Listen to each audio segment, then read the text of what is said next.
오늘 함께 읽은 시편 103편 말씀 본문으로 해서 내 영혼아 야훼를 송축하라 라는 제목을 함께 말씀 나누기를 원합니다.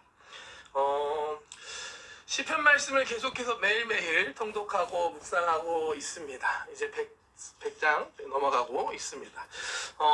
한 주간 통독한 말씀 가지고 그 안에서 제가 주일 성경 말씀 본문을 이렇게 정해서 말씀을 전하다 보니까 매주 계속해서 시편 말씀만 몇 주째 전하고 있습니다.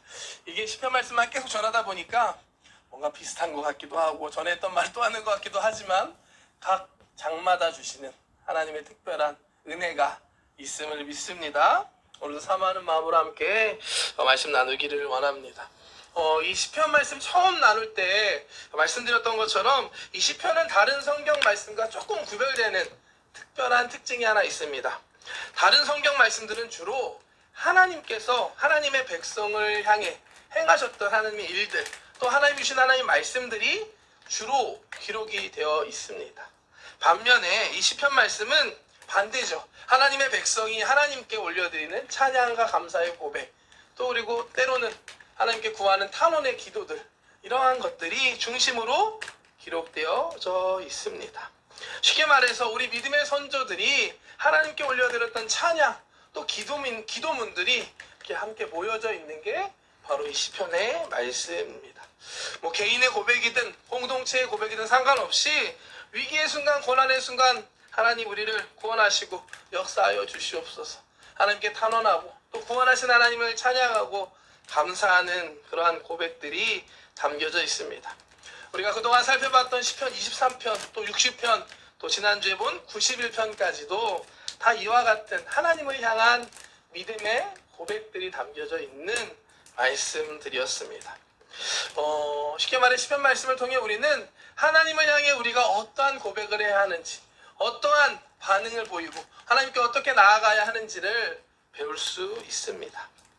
특별히 오늘 함께 나눌 이 103편의 말씀은 우리에게 주신 하나님의 은혜에 대해서 우리가 어떻게 반응해야 하는지, 우리가 어떻게 살아가야 하는지에 대해 알려주시는 하나님의 말씀입니다. 먼저 오늘 말씀은 우리를 향해 하나님을 송축하라, 하나님을 찬양하라 라고 말씀합니다. 103편 말씀 보면 시작부터 끝까지 하나님을 찬양하라고 우리에게 말씀하고 있습니다. 1절과 마지막 22절 말씀 함께 보겠습니다. 함께 합독하겠습니다. 내 영혼아 야훼를 송축하라, 내 속에 있는 것들아 다 그의 거룩한 이름을 송축하라. 이게 1절 말씀 시작이고요. 22절 마지막 말씀 한 번 더 보겠습니다.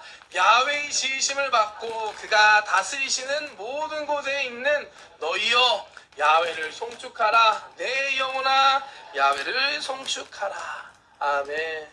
1절에서는 1인칭으로 시작합니다. 내 영혼아, 내 속에 있는 것들아 야훼를 송축하라. 거기서 이제 22절에 이르면 하나님이 지으신 모든 만물, 하나님이 다스리는 모든 곳에 있는 너희들아 하나님을 찬양하라 라고 말하고 있습니다. 우리에게 주시는 말씀인 줄 믿습니다. 오늘 예배하는 저와 여러분들에게 하나님을 찬양하라, 하나님을 송축하라 라고 말하고 있습니다. 이 시간 한번 해보고 싶은 게 있는데요. 1절 말씀 한번 말씀 띄워주실 때 그 내 속에다가 자기의 이름을 좀 넣어서 이렇게 괄호를 잘 해주셨네요. 괄호에다가 자신의 이름을 넣어서 한번 고백했으면 좋겠습니다. 제가 한다면 강세영아 야훼를 송축하라. 강세영 속에 있는 것들아 다 그의 거룩한 이름을 송축하라. 이해되시죠? 자기 이름을 넣어서 한번 고백하는 겁니다. 시작. 강세영아 야훼를 송축하라. 강세영 속에 있는 것들아 다 그의 거룩한 이름을 송축하라. 한 번만 더 해볼까요? 강세영아 야훼를 송축하라. 강세영 속에 있는 것들아 다 그의 거룩한 이름을 송축하라. 조금 더 와닿으시나요? 오늘 시편 103편 말씀은 우리에게, 우리 한 사람 한 사람에게 야훼를 찬양하라, 찬양하라. 내 속에 있는 모든 것들아 하나님을 찬양하라 라고 말하고 있습니다. 우리 기인적 성전 성도님들이 하나님을 찬양하는 성도님들 되시기를 주님의 이름으로 축복합니다. 예수님 믿고 구원받아 하나님의 백성된 우리의 삶 가운데는 늘 찬양과 기쁨이 넘쳐야 할 줄 믿습니다. 왜냐? 우리를 창조하신 하나님의 목적이 바로 그것이기 때문입니다. 이사야서 43장 말씀 한번 보겠습니다. 이 백성은 내가 나를 위하여 지었나니 나를 찬송하게 하려 하심이니라. 아멘. 여기에 나온 이 백성이 바로 저와 여러분들을 말하고 있는 것입니다. 저와 여러분들을 창조하신 하나님의 목적이 다른 게 아니라 하나님을 찬양하라고, 하나님께 영광 돌리라고 우리를 지으셨음을 믿습니다. 그렇기 때문에 찬양은 우리가 당연히 해야 하는 것입니다. 좋을 때만 찬양하는 것이 아니라 항상 언제나 하나님을 찬양해야 하는 줄 믿습니다. 물론 우리의 삶 가운데는 순간순간 힘들고 어려운 일이 닥쳐올 때가 있습니다. 찬양하기 힘들다 라고 마음이 느껴질 때가 있습니다. 하지만 우리가 잊지 말아야 할 것은 우리가 하나님을 찬양하는 것이 꼭 우리의 삶에 좋은 일이 있어서, 감사할 일이 있어서만 찬양하는 것이 아니라는 사실입니다. 아니, 어떻게 보면 그 반대입니다. 우리가 하나님을 찬양할 때 찬양은 우리의 모든 문제와 어려움을 이기게 하는 힘이 있습니다. 하나님을 찬양할 때 하나님께서 함께하여 주시고 모든 절망과 고통과 괴로움이 사라지고 기쁨과 감사로 변화되게 해주시는 것입니다. 사도행전 16장 보면은 잘 아시는 사도 바울과 실라가 2차 전도 여행 중에 이 빌립보에서 사역하다가 감옥에 갇히는 장면이 나옵니다. 복음을 열심히 전하고 있는데 그곳에 귀신 들려서 점치는 소녀가 있었어요. 사도 바울이 그 소녀를 불쌍히 여기는 마음으로 그 귀신을 쫓아냅니다. 치료해 주었습니다. 근데 그 소녀를 통해서 돈을 벌고 있던 사람들이 있었죠. 이 사람들이 사도 바울과 실라를 고발하고 때리고 옥에 가둡니다. 함께 말씀 볼까요? 사도행전 16장 22절부터 말씀입니다. 무리가 일제히 일어나 고발하니 상관들이 옷을 찢어벗기고 매로 치라 하여 많이 친 후에 옥에 가두고 간수에게 명하여 든든히 지키라 하니 그가 이러한 명령을 받아 그들을 깊은 옥에 가두고 그 발을 착고에 든든히 채웠더니. 상황이 이해가 되시죠? 열심히 사역했는데 고발당하고 끌려가서 받고 옥에 갇혀서 다리에는 지금 찾고 움직이지 못하게 묶여져 있는 상황이었습니다. 그런데 이런 상황에서도 놀랍게도 바울과 실라는 불평하거나 낙심하지 않습니다. 놀랍게도 그곳에서 그 밤에 하나님을 찬양하고 기도합니다. 사도행전 16장 25절 말씀 보겠습니다. 한밤중에 바울과 실라가 기도하고 하나님을 찬송하며 죄수들이 듣더라. 한밤중에 맞아서 온몸이 아픈 그 밤에 그곳에서 하나님을 찬양하고 기도하기 시작했습니다. 오늘 말씀을 보면 바울과 실라가 기도하고 하나님을 찬양했는데 누가 들었다? 죄수들이 들었더라. 예전에는 이 말씀이 바울과 실라가 정말 믿음을 가지고 크게 찬양했구나, 속으로 하나님 찬양합니다가 아니라 다 들을 수 있게 찬양했구나, 거기에 핵심인 줄 알았는데 오늘 말씀을 준비하면서 제게 주신 마음이 뭐였냐면, 여러분 지금 이 바울과 실라가 하나님을 찬양하고 기도하는 걸 죄수들이 듣고 있었습니다. 제가 질문 한번 해볼게요. 그렇다면 이 바울과 실라의 찬양과 기도를 하나님께서 들으셨을까요? 안 들으셨을까요? 죄수들이 듣고 있는데, 죄수들도 듣고 있는 이 소리를 하나님께서 들으셨을까요? 하나님께서 들으셨음을 믿습니다. 하나님께서 이 기도와 찬양을 들으셨을 때 그때 그곳에서 기적이 일어납니다. 갑자기 큰 지진이 나서 바울과 실라가 갇혀있는 그 옥토가 흔들리고 감옥문이 열리고 묶고 있었던 모든 것이 끊어지는 놀라운 기적의 역사가 그곳에서 일어납니다. 26절 말씀 함께 보겠습니다. 이에 갑자기 큰 지진이 나서 옥토가 움직이고 문이 곧다 열리며 모든 사람의 매인 것이 다 벗어진지라. 아멘. 아멘. 놀라운 기적이 일어났습니다. 지진이 일어나서 문이 열리고 묶여있는 것이 풀어지는 그냥 지진이 아닙니다. 하나님의 기적이었습니다. 아시겠지만 지진 나면 해야 되는 것 중에 하나가 문을 열어놓는 거죠. 왜냐하면 지진이 나면 문이 열리는 게 아니라 문이 닫힙니다. 하지만 오늘 말씀에 나오는 것은 하나님이 지진을 통해서 문을 여시고 묶여있는 모든 것을 끊으셨다라고 말씀하고 있습니다. 이와 같이 우리가 고난 가운데, 절망 가운데, 고통 가운데 있을 때 하나님을 찬양하고 기도하면 하나님께서 들으십니다. 하나님께서 역사하십니다. 이 사실을 믿으시는 주님의 이름으로 축복합니다. 하나님이 닫혔던 문들을 열어주시고 모든 절망의 사슬을 끊어주시는 것입니다. 월드 컴패션의 창시자인 테드로라는 목사님이 계신데요. 이분이 믿음을 더하게 하는 찬양이라는 책을 쓰셨다고 합니다. 그 책의 내용인데요. 제가 읽어드릴게요. 찬양과 경배에는 놀라운 능력이 있다. 바울과 실라가 빌립보의 감옥 안에 있을 때 그들은 많은 매를 맞고 발에는 착고를 차고 갇혀 있었다. 그러므로 그들은 아프지 않은 곳이 없을 정도로 심한 육체적 고통 속에 있었을 것이다. 이때 그들은 무엇을 했는가? 주님을 찬양했고 주님의 이름의 권세를 높였다. 그들이 사용했던 무기는 예수님의 이름이었으며 이 예수님의 이름을 운반하는 수레와 로켓은 찬양의 능력이었다. 어떻게 감옥의 터가 흔들렸는가를 주목하라. 그들이 찬양했기 때문이다. 아멘.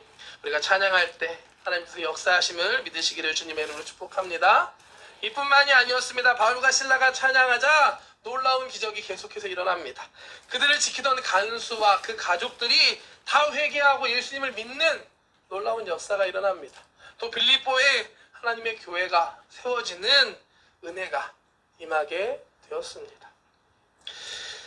바울과 실라가 고난 중에 낙심되었을 때, 힘들고 지쳤을 때, 하나님을 찬양했을 때, 기도했을 때 일어난 하나님의 놀라운 기적이었습니다. 고난의 때가 있을 때, 힘들고 어려운 순간에 더 하나님을 찬양할 수 있는 우리 성도님들 되시기를 주님의 이름으로 축복합니다. 아멘. 찬양하기 좋을 때, 감사할 때 찬양하는 건 당연한 겁니다. 누구나 할 수 있는 것입니다. 하지만 힘들 때, 어려울 때 찬양하는 게 진짜 믿음의 사람인 줄 믿습니다. 믿음으로 하나님을 찬양할 때 하나님께서 우리 가운데도 놀라운 기적을 이루실 줄 믿습니다. 신앙생활을 하다 보면 믿음으로 한 발 내디뎌야 될 때가 있는 것 같아요.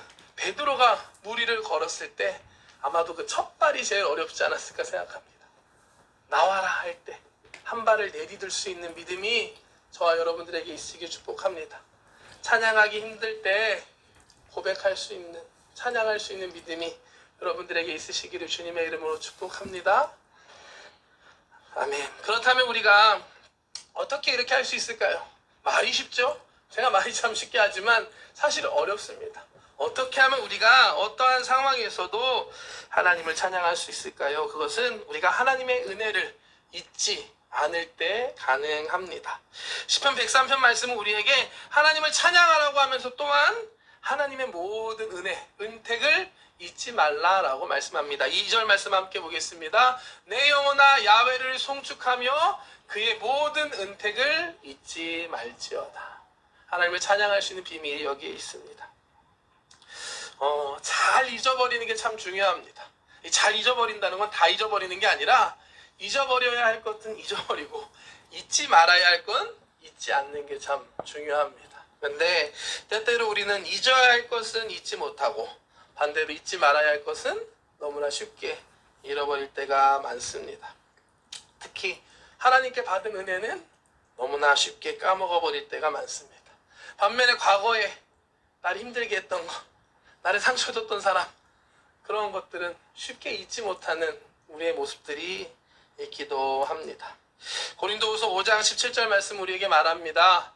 그런즉 누구든지 그리스도 안에 있으면 새로운 피조물이라. 이전 것은 지나갔으니 보라 새 것이 되었노라.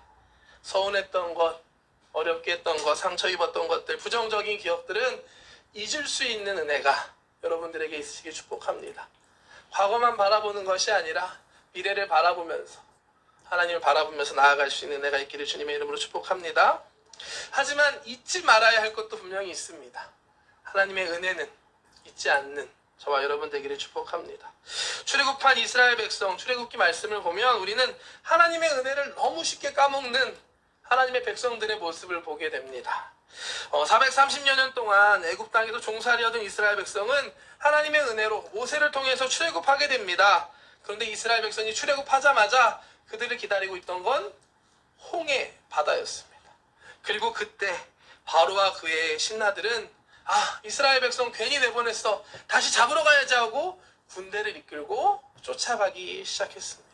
그 상황에서 이스라엘 백성들은 앞에는 홍해가 막고 있고 뒤에는 자신들을 잡으러 오는 군대가 다가오고 있을 때 그들은 불평하고 원망합니다. 자신들을 구원하신 하나님을, 또 자신들이 그곳까지 이끌어온 모세를 원망합니다. 출애굽기 14장 11절 말씀 보겠습니다. 그들이 또 모세에게 이르되 애굽에 매장지가 없어서 당신이 우리를 이끌어내어 이 광야에서 죽게 하느냐? 어찌하여 당신이 우리를 애굽에서 이끌어내어 우리에게 이같이 하느냐? 참, 애굽에서 하나님께서 10가지 재앙을 통해서 이스라엘 백성을 구원해 주셨습니다. 그 하나님의 능력과 그 은혜를 경험했음에도 불구하고 까맣게 잊어버리고 지금 당장 힘들고 어렵고 두려우니까 불평하고 원망하고 있는 이스라엘 백성의 모습을 볼 수 있습니다. 결국 하나님께서는 모세를 통해서 홍해를 가르시고 이스라엘 백성을 다시 구원해 주십니다. 근데 이 위기를 벗어난 이스라엘 백성이 계속해서 광야를 행진하는데 물이 없는 상황을 맞이합니다. 아니, 물이 있는데 그 물이 썼어요. 마시기 너무 힘든 상황. 지금 1층 우리 정수기가 찬물이 안 나와서 참 죄송한 마음입니다. 빠른 시일 내에 고치고 싶은데 상황이 좀 있습니다. 아마 다음 주나 이제 곧 교체가 될 거라고 생각합니다. 이처럼 물이 필요한데 시원한 물 마시고 싶은데 미지근한 물 나오면 짜증나잖아요. 그것처럼 물이 써서 마실 수 없는 상황이었습니다. 이때 다시 이스라엘 백성은 모세와 하나님을 원망합니다. 15장 말씀 보겠습니다. 15장 22절 말씀입니다. 모세가 홍해에서 이스라엘을 인도하매 그들이 나와서 수르 광야로 들어가서 거기서 사흘 길을 거닐었으나 물을 얻지 못하고 마라에 이르렀더니 그곳 물이 써서 마시지 못하겠으므로 그 이름을 마라라 하였더라. 백성이 모세에게 원망하여 이르되 우리가 무엇을 마실까 하매 홍해를 떠나서 3일 길을 걸으면서 아마 쉽지 않았을 겁니다. 덥고 힘들었는데 물이 없으니까 마라에 가서 물이 있는데 그곳에 물이 쓰니까 다시 백성들은 모세를 원망합니다. 하나님께서는 다시 한번 은혜를 주셔서 이 쓴물을 달게 바꿔주시고 또 이스라엘 백성에게 물을 공급해 주십니다. 근데 그러자 이번에는 이스라엘 백성이 고기가 먹고 싶다고 다시 한번 원망을 합니다. 마음을 이해 못하는 건 아닙니다. 저도 고기를 좋아합니다. 하지만 다시 한번 하나님을 원망하는 모습을 보여줍니다. 16장 말씀 보겠습니다. 이스라엘 자손은 온 회중이 그 광야에서 모세와 아론을 원망하여 이스라엘 자손이 그에게 이르되 우리가 애굽 땅에서 고기 가마 곁에 앉아 있던 때와 떡을 배부리 먹던 때에 야훼 손에 죽었더라면 좋았을 것을 너희가 이 광야로 우리를 인도해 내어 이 온 회중이 줄여 죽게 하는도다. 아멘. 사실 하나님께서는 이미 이스라엘 백성을 먹이고 계셨습니다. 매일매일 만나라는 기적적인 걸로 이스라엘에게 공급하고 계셨습니다. 하지만 여전히 그들은 하나님의 은혜는 기억하지 못하고 원망하고 불평하는 모습을 보여줍니다. 결국 하나님께서는 이 불평함만 하는 이스라엘 백성을 40년 동안 광야를 방황하게 하고 결국 약속하신 그 가나안 땅에 들어가지 못하게 하십니다. 참으로 안타까운 모습과 안타까운 결과입니다. 이와 같은 이스라엘 백성 모습을 통해서 우리의 모습을 한번 돌아보기 원합니다. 저와 여러분들은 어떠십니까?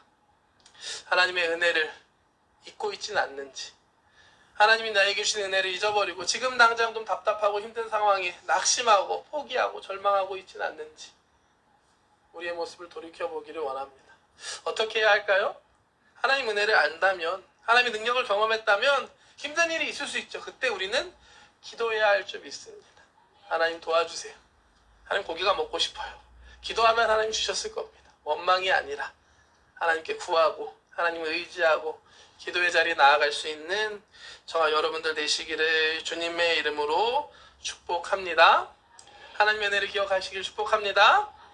그렇다면 우리가 기억해야 하는 하나님의 은혜는 무엇일까요? 시편 103편 3절부터 5절까지 말씀은 우리가 잊지 말고 기억해야 할 하나님의 은혜가 무엇인지 하나씩 설명해 주십니다. 한 번 더 읽어볼까요? 3절부터 말씀입니다. 그가 내 모든 죄악을 사하시며 내 모든 병을 고치시며 내 생명을 파멸로 속량하시고 인자와 긍휼로 관을 씌우시며 좋은 것으로 내 소원을 만족하게 하사 내 청춘을 독수리같이 새롭게 하시는도다. 아멘. 우리에게 주신 하나님의 은혜가 무엇인지 하나하나 잘 설명해 주고 있습니다. 우리의 모든 죄악을 하나님께서 사하여 주셨습니다. 또한 우리의 모든 병을 고쳐주시고 우리의 생명을 파멸해서 구원해 주셨습니다. 우리를 향해 언제나 인자와 긍휼의 눈으로 바라보시고 우리를 향해 좋은 것으로 우리의 소원을 만족하게 해주십니다. 또한 독수리와 같은 청춘을 주시고 새 힘을, 새로운 소망을 우리 가운데 주시는 좋으신 하나님이심을 믿습니다. 이것이 우리가 바로 기억해야 할 하나님의 은혜인 줄 믿습니다. 내 영혼이 잘 되고 범사가 잘 되고 강건케 하신 하나님의 축복이 우리에게 있음을 믿습니다. 그 축복을 잊지 않는 저와 여러분들 되시기를 축복합니다. 함께 직접 살펴볼까요? 창세기의 선악과 사건 이후로 이 타락한 인간은 이 죄의 문제가 해결되지 않으면 근본적으로 하나님과의 관계가 해결될 수 없었습니다. 하나님께 나아갈 수도 없고 하나님과 함께 할 수도 없었습니다. 그래서 하나님께서는 우리를 죄 없는 사람으로 해주시기 위해서 예수님을 이 땅에 보내주시고 인류의 모든 죄를 다 짊어지게 하셔서 십자가에서 우리의 죄를 대신하여 죽게 하셨습니다. 마태복음 1장 말씀입니다. 아들을 낳으린 이름을 예수라 하라. 이는 그가 자기 백성을 그들의 죄에서 구원할 자심이니라. 예수님이 이 땅에 오신 것 우리를 죄에서 구원하기 위해서였습니다. 요한복음 1장 29절 말씀입니다. 이튿날 요한이 예수께서 자기에게 나오심을 보고 이르시되 보라 세상 죄를 지고 가는 하나님의 어린 양입니다. 세상의 모든 죄를 대신하여서 이 땅에 오신 분이 바로 우리 예수님이셨습니다. 우리 인간의 모든 죄를 위해서 내 죄를 위해서 우리를 구원하기 위해서 예수님께서 이 땅에 오셨고 우리의 죄를 짊어지시고 십자가에서 못 박혀 죽으셨던 것입니다. 에베소서 2장 1절 말씀 이렇게 고백합니다. 그는 허물과 죄로 죽었던 너희를 살리셨도다. 우리를 살리셨다는 말씀입니다. 허물과 죄로 죽은 우리들을 예수님께서 다시 살려주셨고 우리의 죄를 사하여 주신 줄 믿습니다. 아마 이걸 처음 듣는 분은 아마 별로 없으실 것 같아요. 문제는 우리가 이 은혜를 너무나 쉽게 망각하고 당연하게 살아간다는 것입니다. 이 은혜를 잊지 않는 저와 여러분 되시길 축복합니다. 예수님의 이 은혜가 없으면 우리가 하나님을 나아갈 수도 없고 예배할 수도 없는 정말로 어찌할 수 없는 존재들입니다. 우리 힘으로는 죄의 문제를 해결할 수 있는 존재가 아닙니다. 예수님께서 나를 대신하여서 우리를 대신하여서 그 십자가를 지심으로 죄를 용서해 주셨습니다. 이 놀라운 하나님의 은혜를 잊지 마시길 축복합니다. 또한 하나님께서는 우리의 모든 병을 고쳐주십니다. 아멘이신가요? 오늘 이 말씀 준비하면서 사실 이 부분에서 저는 많은 위로와 또한 힘을 얻었습니다. 왜냐하면 제가 이제 김씨 와서 1년 지났는데 그동안 이곳저곳 참 다양하게 많이 아팠기 때문입니다. 허리 아파다고 수술도 하고 오고 최근에는 다리가 염증이 있어서 입원도 하는 참 원래는 건강했었는데 왜 갑자기 이러는지 하는 상황이었습니다. 사실 이게 목사가 아프면 은혜가 안 됩니다. 왜냐하면 제가 여러분들 위해서 매주 기도하잖아요. 아픈 거 세워놓고 기도합시다라고 하면서 제가 아프다고 하는 게 참 은혜도 안 되고 민망하기도 하고 참 죄송한 마음이 듭니다. 솔직한 제 마음입니다. 하지만 오늘 말씀 보는데 저한테 위로가 주셨는 게 뭐냐면 오늘 말씀에 하나님께서 우리의 모든 병을 고쳐주신다 라고 고쳐주셨다 라고 말씀하십니다. 중요한 게 뭐냐면 우리를 모든 병에서 걸리지 않게 하신다 라고 안 하시고 고쳐주신다 라고 말씀하고 계십니다. 우리의 인간의 육체는 불완전합니다. 나이 먹고 하면 약해질 수 있고 누구나 아플 수 있습니다. 사실 목사도 아플 수 있고 권사님도 아프실 수 있고 집사도 아플 수 있고 장로님도 아플 수 있습니다. 그게 당연한 겁니다. 예수님 믿는 사람이라고 코로나가 안 걸리나요? 아니잖아요.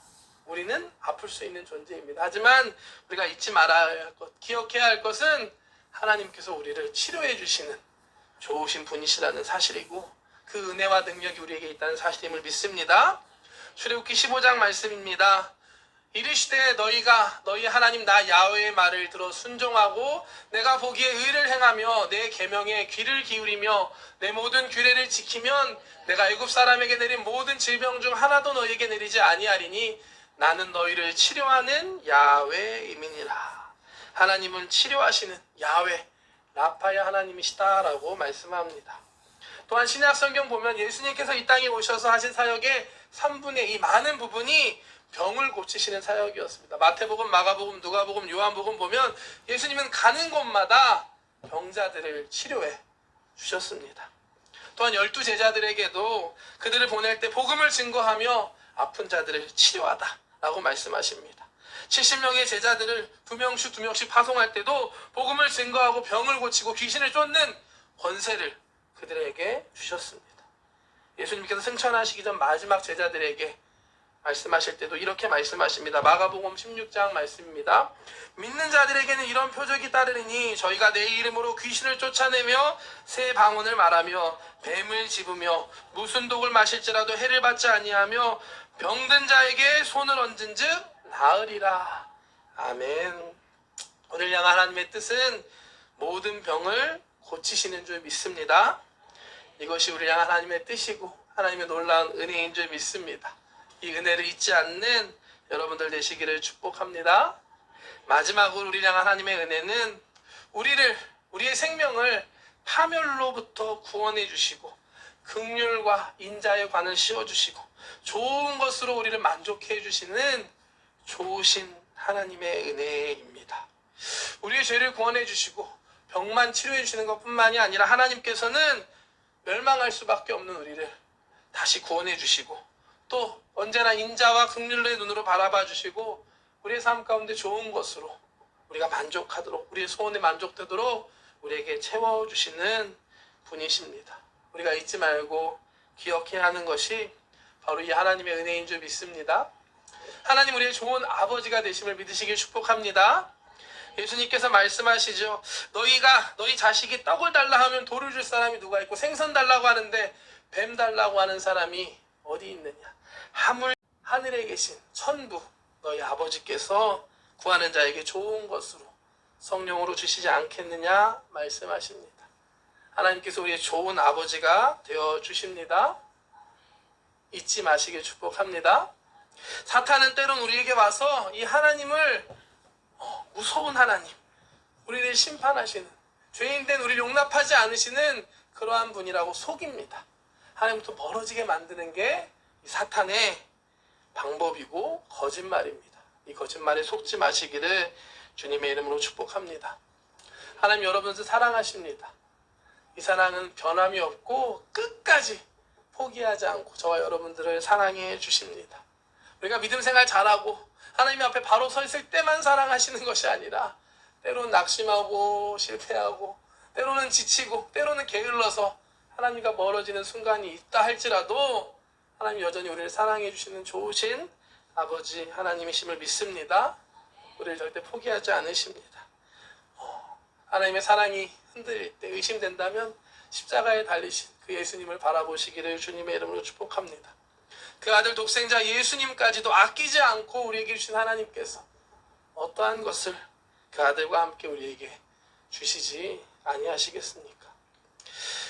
그러므로 시편 103편 말씀 우리에게 하나님의 이 풍성한 사랑과 자비 또한 우리에게 베풀어 주신 많은 좋은 것들을 잊지 말라라고 기억하라라고 말씀하고 있습니다. 우리가 잘 아는 영혼이 잘 되고 범사가 잘 되고 강건케 해주신 하나님 모든 축복과 은혜가 우리에게 주신 하나님의 은혜인 줄 믿습니다.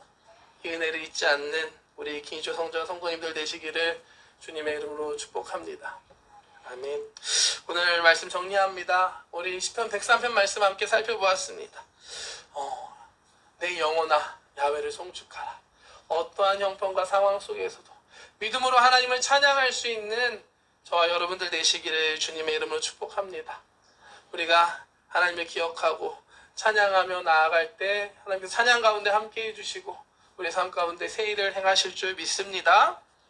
또한 우리에게 주신 하나님의 놀라우신 은혜를 잊지 않는 저와 여러분 되시길 축복합니다. 우리의 죄를 사해 주시고 우리의 병을 고쳐 주시고 우리를 멸망에서부터 구원해 주신 하나님의 은혜, 언제나 인자와 긍휼로 우리를 바라보시고 좋은 것으로 우리를 만족해 하시는 하나님의 은혜, 우리에게 새로운 소망과 힘을 주셔서 청춘과 같이 독수리와 같이 새 힘을 주시는, 우리를 새롭게 하시는 이 하나님의 은혜를 잊지 않는 저와 여러분들 되시기를 주님의 이름으로 축복합니다. 하나님을 찬양하고 하나님의 은혜를 잊지 않고 나아갈 때 우리의 삶에 더 큰 은혜를 주실 줄 믿습니다. 기도하겠습니다. 사랑의 하나님, 감사합니다. 오늘도 우리가 주님을 찬양하며 예배하기 위해 이 자리에 모였습니다. 우리에게 베풀어 주신 하나님의 은혜를 기억하며 나아갑니다. 하나님, 감사합니다. 죽을 수밖에 없고 심판받을 수밖에 없는 죄인된 우리를 용서해 주시고 치료해 주시고 또한 구원해 주신 은혜에 감사합니다. 우리를 사랑의 눈으로, 인자와 긍휼의 눈으로 지켜봐 주시고 우리에게 좋은 것으로 우리에게 만족할 수 있게 하신 주님에 감사합니다. 지치고 힘들고 낙심될 때 우리에게 새 힘을 주시고 새로운 소망을 주신 하나님 감사합니다. 오늘도 이 하나님의 놀라우신 은혜를 기억하며 다시 한번 주님 앞에 나아갑니다. 찬양하며 기도하며 나아가는 이 시간 우리 가운데 함께하여 주시고 역사하여 주시옵소서. 다시 한번 결단합니다. 그리 아니하실지라도 감사합니다. 주님을 찬양합니다. 주님 영광 받아 주시옵소서. 우리의 찬양을 기뻐 받으시고 우리 찬양을 들으신 하나님 영광 받으시고 역사하여 주시옵소서. 감사드리며 예수님의 이름으로 기도드렸습니다.